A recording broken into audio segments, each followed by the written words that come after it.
Tristan Nadalo, Newswatch Plus. Hi, good morning, Yusek. Yusek, nakarating na po ba kay Pangulong Marcos yung desisyon ng China to sanction former Senator Francis Tolentino po dahil sa kanyang naging stance over the West Philippine Sea issue? Ito naman po talaga ay naibalita, pero yung katanungan na po na yan ay ibibigay po natin sa DFA kung ano po ang kanila magiging tugon.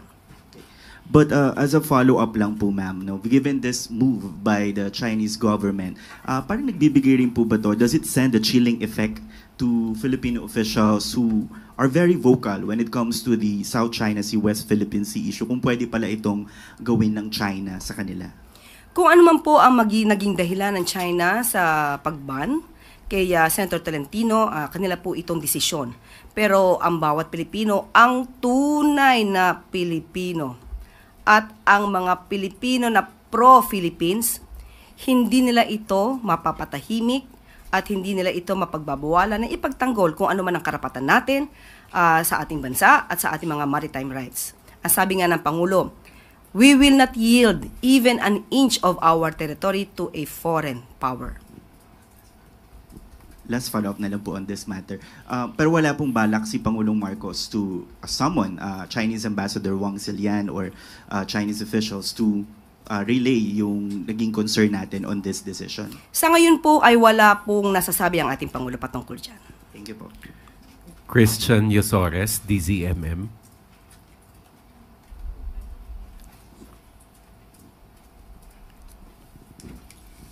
Good morning po, Yusek. Nakarating na po ba kay Pangulo yung mga recent developments po doon sa kaso ng missing Sabongeros after po lumutang ng witness na si alias Totoy? Base po sa reports, may ilang polis daw na dawit doon sa pagdukot at pagkamatay ng mga Sabongero. Ano po ang direktiba ng Pangulo sa mga nag-iimbestiga po tungkol dito? Ipagpatuloy po ang pag-iimbestiga ng malalimang pag-iimbestiga para malaman kung sino ba talaga ang sangkot dito at mapanagot ang dapat mapanagot. Ayon nga rin po sa DOJ, ay meron pong 4 na witnesses na maaaring tumulong, pero kailangan pa nilang i-evaluate ang mga testimony nila para malaman kung sino yung pwede maging state witness. At kailangan po talaga nila ng maliban sa testimonya ay magkaroon pa ng ibang mga ebidensya tulad ng mga larawan, pictures, videos kung meron man para mas makatulong po sa pagresolba ng kasong ito. One follow-up lang po.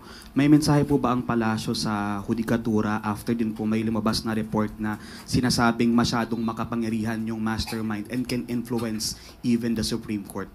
Naniniwala po tayo sa integridad ng ating korte. At ito'y masisolusyonan na naaayon sa batas at naaayon sa rule of law. Sam Medenilla, Business Mirror. Ay, good morning, ma'am. Magfa-follow up lang po kami regarding po dun sa negotiations ng Philippines with the US regarding sa US reciprocal tariffs. Sa ngayon po, sabi po ay ongoing pa rin ang negosasyon at hindi pa rin po kami makakapagbigay ng anumang detalye patungkol po dito. Pero asahan po natin kung anuman po ang magiging solusyon dito or rather resolution dito. Ito po ay para po sa kabubuti ng ating bayan. Follow up lang po. Bali, prepared po yung government sa either scenario. Kung i-retain or itataas or ibababa sa tatlong scenario po kung sakali. Ano't ano man po ang mangyari dito, kailangan po ang bansa ay handa. Kaya po ang Pangulo natin at ang economic team ay lagi pong pinag-aaralan ang mga patungkol dito. Okay, thank you po, ma'am. Clay Pardilla, People's Television.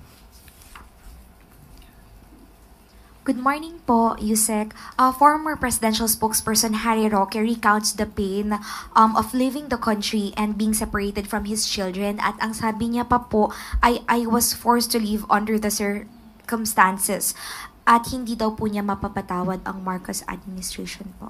Ayoko na po sanang sagutin ito pero kinakailangan po dahil baka po ito ay tumimo sa utak ng ating mga kababayan at sabihin may katotohanan. Unang-una po, mukhang isinisisi pa po niya ang naging kalagayan niya at ang kinahinatnan niya kay Pangulo at sa administrasyon. Unang-unang tanong, ano po ba ang kanyang pruweba?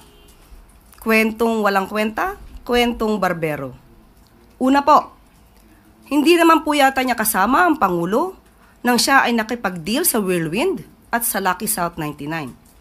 Hindi rin po niya kasama ang Pangulo nang siya ay naglakad ng permit or license ng Lucky South 99.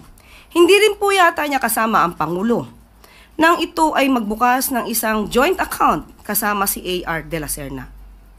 Hindi rin po niya kasama ang Pangulo na siya mismo ang nagboluntaryo ng mga facts at mga dokumentong kanyang ikinumento sa Quadcom, sa House of Representatives. Lahat pong ito ay voluntaryong galing sa kanya. Lahat ng kwento niya sa Quadcom, sa House of Representatives, ay galing sa kanya. Sinabi niya meron siyang SALN, meron siyang BIR, records, meron siyang mga extrajudicial settlement ng kanyang auntie at meron din siyang mga dokumento patungkol sa contract of trust with a certain attorney Percival. Lahat ng ito ay wala ang Pangulo sa kanyang tabi. So paano niyang isisisi ito sa Pangulo at sa administrasyon? So sa mga ganitong klaseng obstructionist, sana po ay ihinto nila at maging tunay na Pilipino. Final question, Ivy Reyes, Billionario News Channel.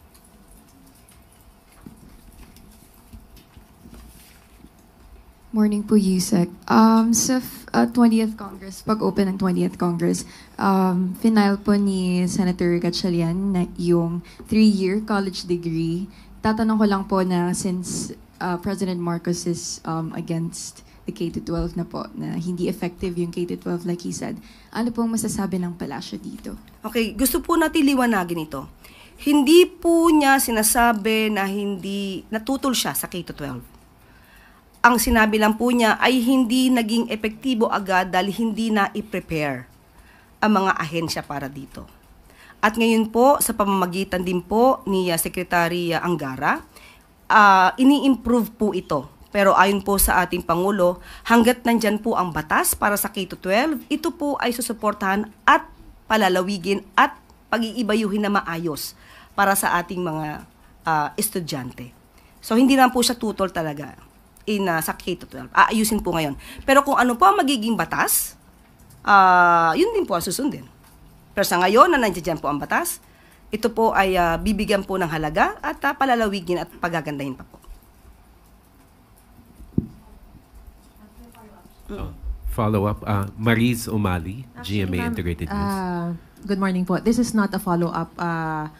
Magtatanong lang po sana ako tungkol dun sa isinumite ng luwa na report sa Malacanang because before sinabi po nila na nakapagsumite na po sila ng kanila pong findings and recommendations. Maaari po bang ilahad kung ano po ba ang naging laman at ano po ba yung mga rekomendasyon at pananagutan? Okay, kakatanggap pa lang natin. Sabi ko, ako'y nagkaroon ng kopya. Isang folder at 2 boxes. Isipin niyo po yung isang balikbayan box. 2 nun. Okay? So, magkakaroon po ng meeting tomorrow, Friday, para po pag-usapan kung ano po ang dapat na maging solusyon para dito. So, makakaasa po, lalo-lalo na yung mga consumers po ng Prime Water, na hindi po ito tinutulugan ng gobyerno, ng pamahalaan, dahil aaralin po namin ito. Para sa inyo po ito. Ma'am, just a follow-up. Meron na po bang bilang kung ilang LGUs yung gustong kumalas na sa Prime Water dahil dun sa kanila pong klase ng serbisyo?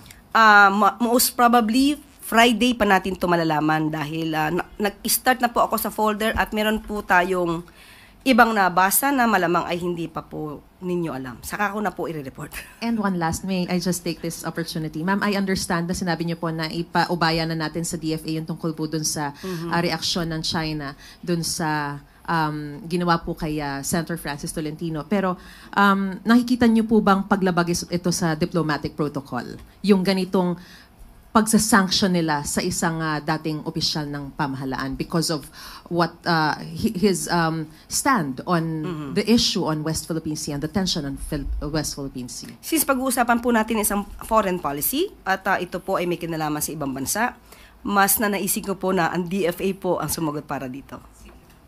Salamat. Related to, okay, Tuesday, new DZBB.